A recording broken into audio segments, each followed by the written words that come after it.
ഈ പേഷ്യൻ്റ് 33 വയസ്സ്, ഓസ്ട്രേലിയയിലെ നേഴ്സാണ്, കല്യാണം കഴിഞ്ഞ് 8 വർഷമായി. ഇവർക്ക് എൻഡോമെട്രിയോസിസ് ഗ്രേഡ് 4, അതായത് നേരത്തെ ഞാൻ പറഞ്ഞിട്ട് എൻഡോമെട്രിയോസിസ് എന്ന് പറഞ്ഞാൽ ചോക്ലേറ്റ് സിസ്റ്റ്, ഒത്തിരി പെയിനാണ് ഇവർക്ക്. എപ്പോഴും അടിവയറ്റിൽ വേദനയാണ്, പീരിയഡ് പെയിനാണ്, ബ്ലീഡിങ് ഹെവിയാണ്, ബന്ധപ്പെടാൻ പറ്റുന്നേ ഇല്ല. 8 വർഷമായി കല്യാണം കഴിഞ്ഞിട്ട്. Patient tight under GA, psycho analysis and hypnotherapy.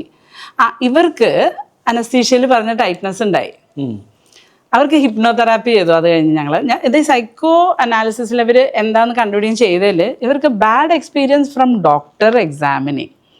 ഒരു ഡോക്ടർ ഇവർ PV പരിശോധിച്ചു, അപ്പോൾ ഭയങ്കര പെയിൻ ഉണ്ടായിട്ട് സിവിയർ ബാഡ് എക്സ്പീരിയൻസ്.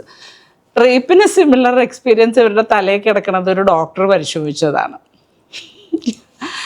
അതൊന്ന് ആലോചിച്ച് നോക്കിയേ. അതായത് നമ്മൾ പേഷ്യൻറ്റിനെ പരിശോധിക്കുമ്പോൾ ഈ PV ചെയ്യുമ്പോൾ പ്രോബ്ലം ഉണ്ടെന്ന് പറഞ്ഞ് ചെല്ലുമ്പോൾ ഇവർ നേരെ അങ്ങനെ അതായത് അവരുടെ വേദന അനുസരിച്ച് നമ്മൾ അവരെ ഇത് ചെയ്യരുത്. ഞാൻ പരിശോധിക്കുമ്പോൾ അവരെ കിടത്തി റിലാക്സ് ചെയ്തിട്ട് നമ്മൾ പുറമേ നോക്കുകയുള്ളൂ, നമ്മൾ നേരെ ഡയറക്റ്റ്ലി PV ചെയ്യില്ല. നമ്മൾ പുറമേ ഹോളുണ്ടോ എന്ന് നോക്കും, അവിടെ ജസ്റ്റ് ടച്ച് ചെയ്യും, ഒരു ഫിംഗർ ടിപ്പ് മാത്രം നോക്കും, ഇത് ഓക്കെ ആണോ, ഒരു ഫിംഗർ ഞാൻ ഇൻസേർട്ട് ചെയ്തോട്ടെ, പെയിനുണ്ടോ ചോദിച്ച് പതുക്കെ.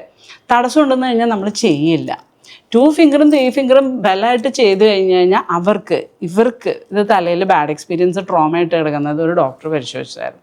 So you should be very gentle with patient even in diagnosis. നമ്മൾ ഡയഗ്നോസ് ചെയ്യാനും.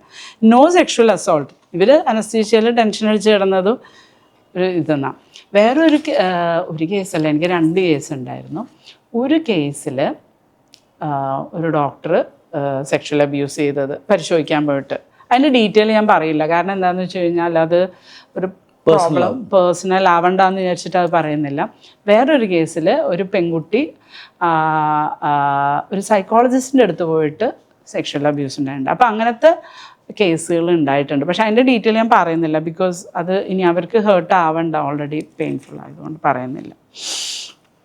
പിന്നെ ഇവർക്ക് ബാക്കിയുള്ള എല്ലാ കോമ്പിനേഷൻ ട്രീറ്റ്മെൻറ്റ്സും